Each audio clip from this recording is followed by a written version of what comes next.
सम्मानीय सभापति महोदय, पूज्य गुरुजी और गुरुमा वृंद, उपस्थित मोर सान बड़ भाई और भौणी माने, आज हेउची जानुआरी 26 तारिख साधारणतंत्र दिवस। आजिर दिन में मते किछि कहिबाकु सुजोग मिलिथिबारु मु निजकु धन्य मने करुछि।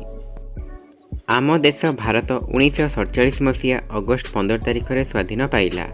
तापरे संविधान चिठा प्रस्ताव कमिटी गठित होला। 1950 मसीहा जानुआरी 26 तारिख दिन भारतर संविधान कार्यकारी होइथिला। Doctor B R. आंबेडकर को भारतीय संविधानर जनक बोली कहुए। संविधान अनुसार भारत एक सार्वभौम गणतांत्रिक राष्ट्र रे परिणत हैला। आम देशर संविधान हेउची विश्वर सर्वबृहत संविधान। एही संविधान आमको स्वाधीनता, धर्म, संस्कृति, शिक्षा इत्यादि मौलिक अधिकार प्रदान करिछि।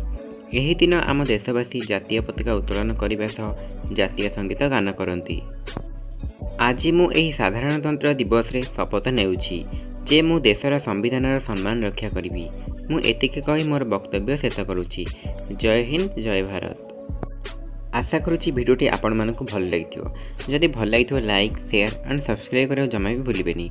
आ पाखरे थिया बेल आइकन टू प्रेस करि देबे जतरे कि मु जेतेबेले वीडियो पोस्ट कला मात्रे सर्वप्रथम नोटिफिकेशन तुम मान पाखरे पहुंचबो।